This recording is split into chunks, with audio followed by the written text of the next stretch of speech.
So there's always going to be that question whether or not you should buy the new version of a device that you just got probably about 12 months ago. And so in this situation, it's always going to be like that with Google. A lot of people have a current Google device and the other device that's coming out is just a little bit more intriguing. And the first answer I would say is no, probably you shouldn't just upgrade just because. Give yourself some thought on why you're upgrading and what's the advantages of upgrading to the newer device. So in this video, I have the Pixel 8 Pro and the Pixel 9 Pro XL. They're calling it because now they have the smaller variant. But you know, these devices, looking at them from the front here, you probably, if I put this wallpaper over here and vice versa, you probably wouldn't be able to tell too much just looking down at them this way right here. But I'm going to go ahead and go over some of the basics with these devices that has pretty much changed, and you're going to see how simple this is for you not to upgrade. But sometimes, like with Samsung, they brought out such great trade-in deals. It was one of those times where I said, hey, go ahead and upgrade it. This is totally worth it. You only got to come out of pocket a couple $100 and you get a little bit more functionality and features and a few upgrades. But is that the case with Google? Google devices run stock Android. There's not much of an overlay. This is just the wallpaper and themes where you can theme the icons. You just go down and hit that switch right there and you theme the icons, and that's all that's happening here. So it's not so much a skin overlay or anything like that. This is just a matter of changing the look of your device. So with that being said, the obvious is going to be the hardware. So let's flip these over here. This is my Minty Fresh, which I told you I'll probably be holding on to the Minty Fresh. So this is my porcelain Pixel 9 Pro XL, and this is the Pixel 8 Pro in Minty. So as you can see here, you know, Google didn't really change the layout of the cameras per se. They gave it a different camera bar. Now I'm going to stop here and ask you, which one of these camera bars do you like better? Which one do you think is best?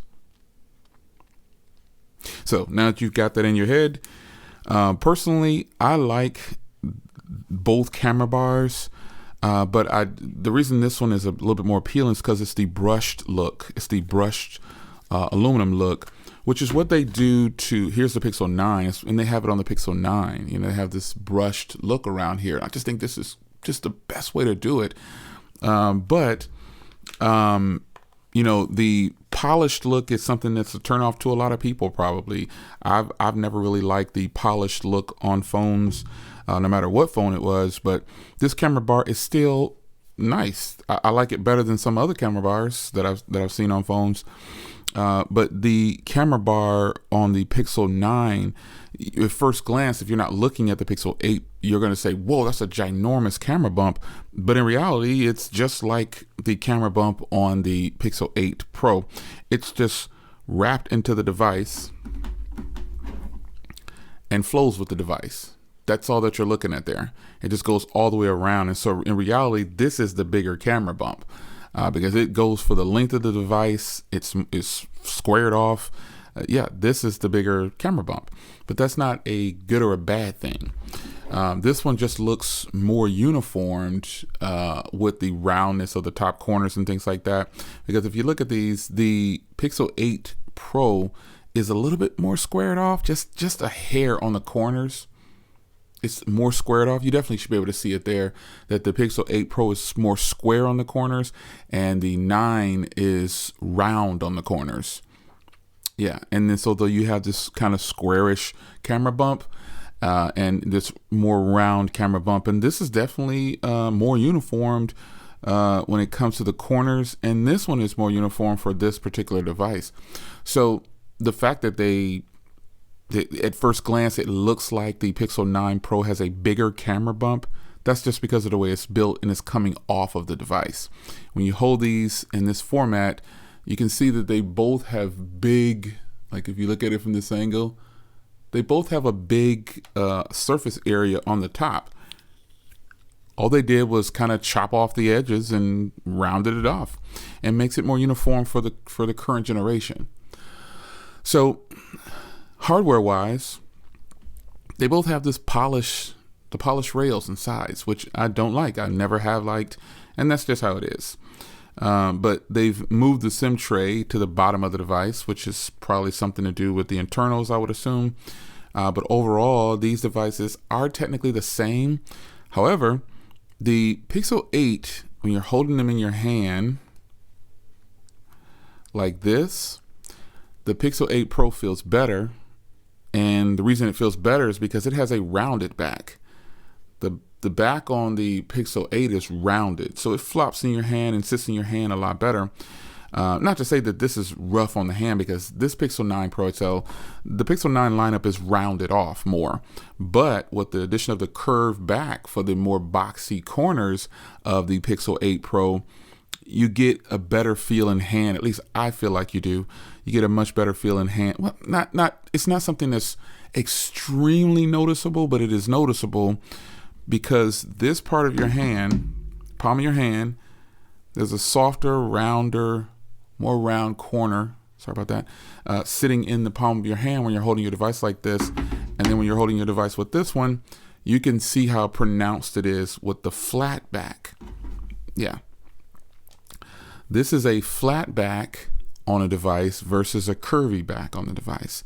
Now, everyone appreciated the flat display when it came about, and I did too. And I really like a flat display. Curved displays don't bother me that much, but I do like a flat display. There's nothing wrong with a flat display, but the curved displays were a thing at one point.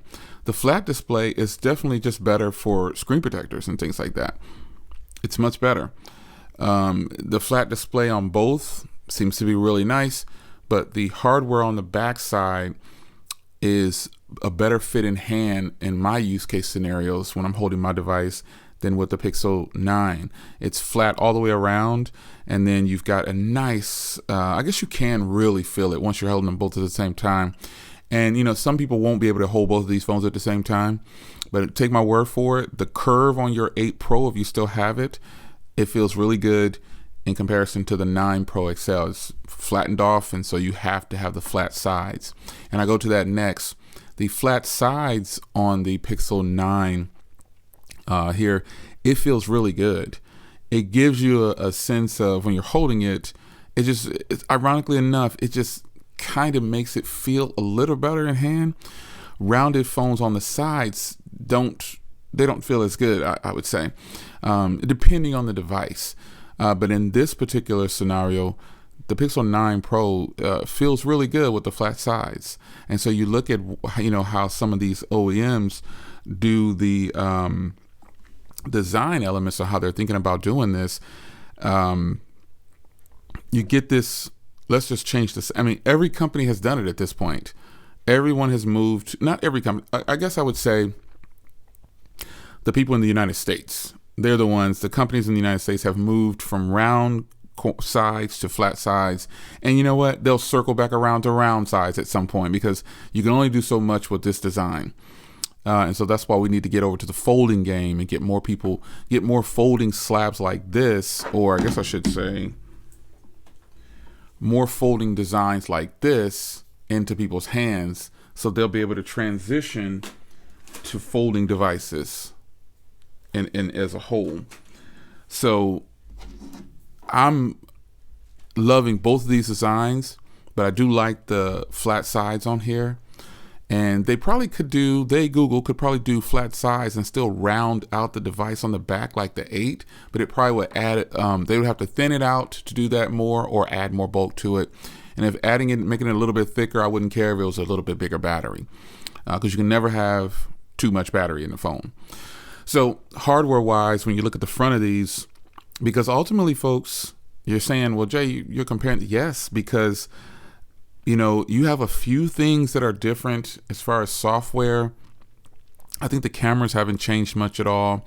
And that's where it kind of stops. I mean, the performance is exactly the same. It's the same performance, very speedy, very fast. Cameras quality is gonna pretty much be the same. There may be a few things in here that you may notice that might be a little different. And I'll go to it right now real briefly as I get in here. You'll see that there is now 8K recording. but who's really using 8K right now, as I said before. So, there's a few things that are different, but overall, pardon me, overall, you're getting the same type of software. And then when it comes to the performance, okay, it has 16 gigs of RAM, but this phone still performs like a champ. So, the only thing I can kind of bring it down to is price and hardware. Really, I don't see much difference in these devices in general. I just don't see a lot of difference. And so I know how it is. I know it's basically tech peer pressure. It's tech peer pressure. You really want to come up with the latest because you see us buying them and you see us doing these videos on them. But, just let us be the guinea pigs for you, because it's not like we're getting these devices and we're able to use them all at the same time. I literally have to pick a device. Well, I have 3 phone numbers, so I have the same 3 devices, but right now they're 2 Pixels and 1 iPhone that's being used. So, and it's about to switch to 3 Pixels just for the purposes of, kind of, getting my hands on all of them. But you don't have to upgrade if you don't really need to, because this comparison is pretty simple, like every other generation for other phone companies as well. Technically, you shouldn't upgrade unless you really have to. And even so, upgrading to this really doesn't have to happen if you're used to this, because right now, price, the 8 Pro is on killer deals everywhere. You can grab an 8 Pro discounted nearly everywhere. So just let that sink in for a little bit. That's why I'm talking simply just about hardware pretty much. And price, I guess, now. So, but screen-wise, you're getting 2 beautiful displays that still look really good. They're the same size. You're not getting anything different. The bezels look exactly the same for people that like to, the bezels are so huge. Yeah, this is the same beautiful display, in my opinion. Just looking at it like this, I'm gonna go in here and go down to display, go down here. Same thing. Same displays. It's just a matter of, and look at these, see how snappy these phones are. This has the Tensor, the previous generation Tensor. This is the G4, this is the G3, but they're still fast, folks. The discussion today is simply, should you upgrade your hardware? That's really it. And the fact is, all of us online who buy these devices, it's okay to live vicariously through us. You don't have to spend your money. And at some point, this will be the old device. This one will be go down even more in price, and this one will drop in price. And then the new version of this will come out as the 10 or whatever they call it. So, should you upgrade? First case scenario I would say is, like real talk, if you were sitting in front of me and you love the 8 Pro, and you said, Jay, I just love the 8 Pro, man. I just don't want to give up this design, or I just don't want to give up this money, but my screen just cracked and I ran over it in the driveway and it's completely destroyed. Good thing I had a backup. Well, I would say, here's my Pixel 9 Pro XL. How do you think it looks? You're going to probably be in awe, or you're going to say, I'm just used to my Pixel 8 Pro. Then the advantage is in your court, because you can go get one of these now and get a big memory upgrade if you want to, depending on what you had before, for probably the price of what you paid before. So the 8 Pro would be my advice to you. It's just common sense, but sometimes that's not very common, because I don't think I can be the content creator to tell you just go out and spend the money just because. Now, I will say, if you can find a good trade-in deal on an old device laying around or something, because I basically got this Pixel 9 Pro XL for $99 because I didn't trade in my S23 Ultra the previous year, and I bought the S24 Ultra that I have here, and Best Buy took the S23 Ultra for $1,100. So out of pocket, I only had to pay $100. That's really the only reason I have this one, because I wasn't going to get the Pro model, the XL model. I was just going to go for the Pro model. And ironically enough, the 13 Pro Max was offered $1,100 through Best Buy. There were some phones that were offered at big discounts that were 2 or 3 years old, which was just a no-brainer for me. And if you're in a situation like that, I say go for it.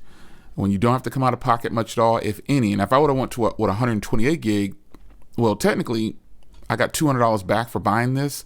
So they paid me money to buy this device. Best Buy did. And so if you go with the 128 gig version, this is the 256. If you go with the 128 gig version of the Pixel 9 Pro XL, and you would have caught that $1,100 trade in, because I don't think it's doing that anymore. You would have they would have given you $200 back for turning in your phone. And give you this new phone. That's incredible deal. Now with the Pixel 8 Pro, you have the ability to get this phone at a much discounted price. I think through Google. Hit the link in the description and you'll be able to find out what the current pricing is. You can definitely, if you're in a situation, and also if you're coming from like a Pixel 8 or a Pixel 7 or something like that, then I definitely recommend that you go up to at least the 8 now, because it is on sale. But if you want to splurge, get the 9. This video was about the 8 Pro to the 9 Pro. But I think if you're in those older generations, like 6, 7, 5, you definitely should at least by now come up to the 8 Pro. You're going to be in awe of this. It's just simply put, you're going to be in awe of it. So yeah, upgrading right now, is it a smart thing to do? I guess it's not about if it's a smart thing to do. Check your budget first, because if you're a tech enthusiast, you're going to always want the latest device that's coming out. That's just how it's going to be in you. That's if you're a real hardcore tech enthusiast. I am. I bought the entire Pixel lineup. I always buy whatever the lineup is. And also with other OEMs, I used to buy the entire Apple lineup when it came out, but now I'm kind of tapering back on that. And I pretty much buy the entire Samsung lineup still, because they have such a variety. I want to see what it's about. So, yeah, I mean, look at this. I have a problem.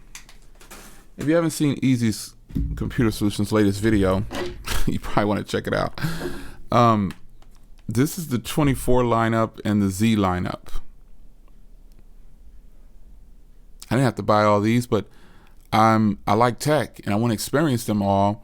And I don't just go on what someone else says, which is why I started my YouTube channel. I like to have all the latest tech if I can get it, and I want to experience it firsthand. And so the best way to get a feel for it is to buy it yourself. And then on this channel, I put out my thoughts on it. So I told people in another video to upgrade to the Z Fold 6 here, because it was just a gimme. They were giving like big dough off of the current trade-in. So that was one that I wasn't planning on doing.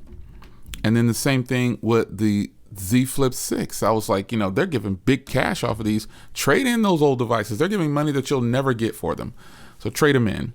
But with Google shafted everybody on the trade-ins. And so that's why I started saying, hey, you might want to check out Best Buy, because Best Buy gave you, the way I did it was you didn't have to do it the way I did it. I chose, when I do a Best Buy trade-in and they're offering gift cards, I choose to go into the store, give them device, even if it's on pre-order, I just give them my device and I paid it, whatever I have to pay, and they give me back the promos right then on the spot. When I bought this device, they gave me back $200, period. $200 back, or $100 back right away. $350 I got back on my Pixel Fold right on the spot. I took all those gift cards, swiped them up. I got some of them still, and that's how I bought the Pixel Fold that I have. I had a bunch of gift cards from Best Buy. I went back in and I only ended up paying $400, and they gave me back $350. That's just nuts.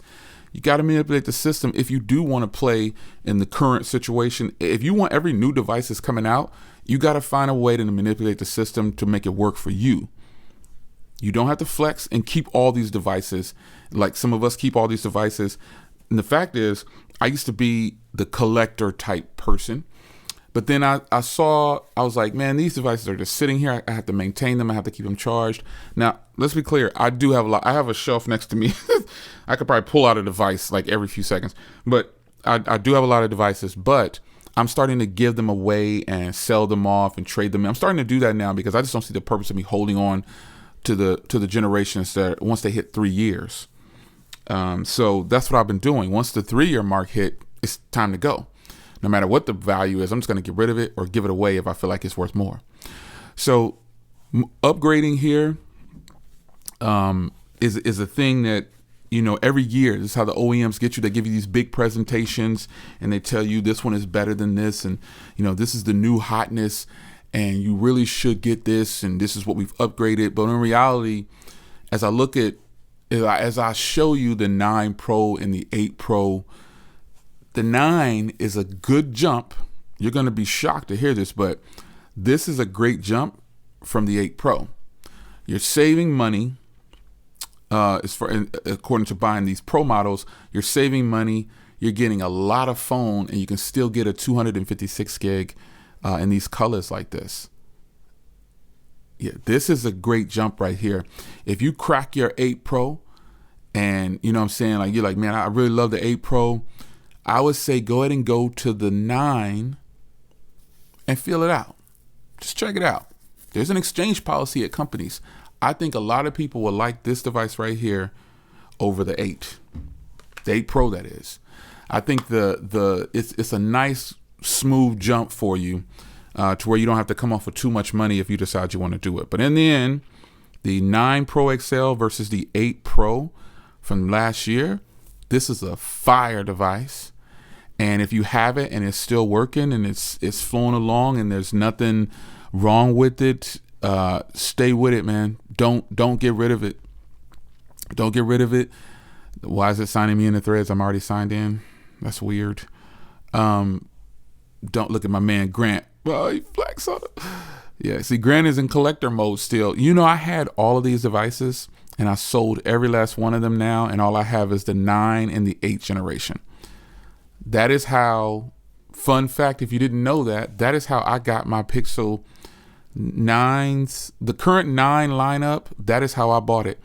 I sold all of my old Pixels, took all the money, and bought the 9 lineup. I did. And I think I told you that in another video. But that's how I did it.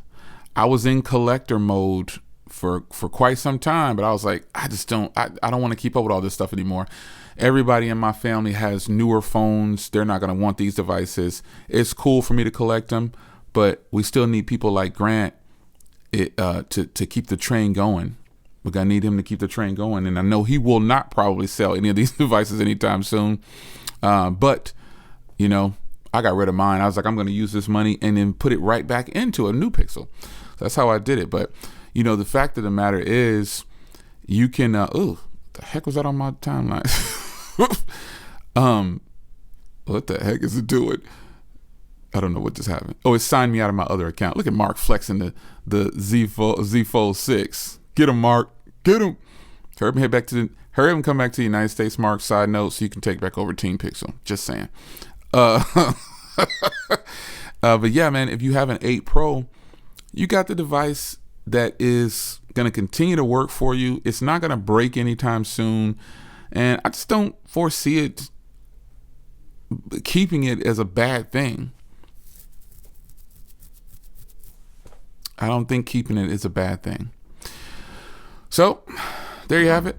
Discussion video, hardware and price. That's the only thing that I see different on these. This one costs more. This one costs less. They almost look identical. They both look really sleek, really sexy, really good. They both are very fast, phenomenal battery, same camera performance, 8K recording over here now, more RAM and all that. Speakers, screen, all that stuff is pretty much the same. This is a change in hardware. That's really it, and a change in price. Long discussion. Hope you enjoyed. I'll see you in the next video, and I'll see you in the comments. Take care.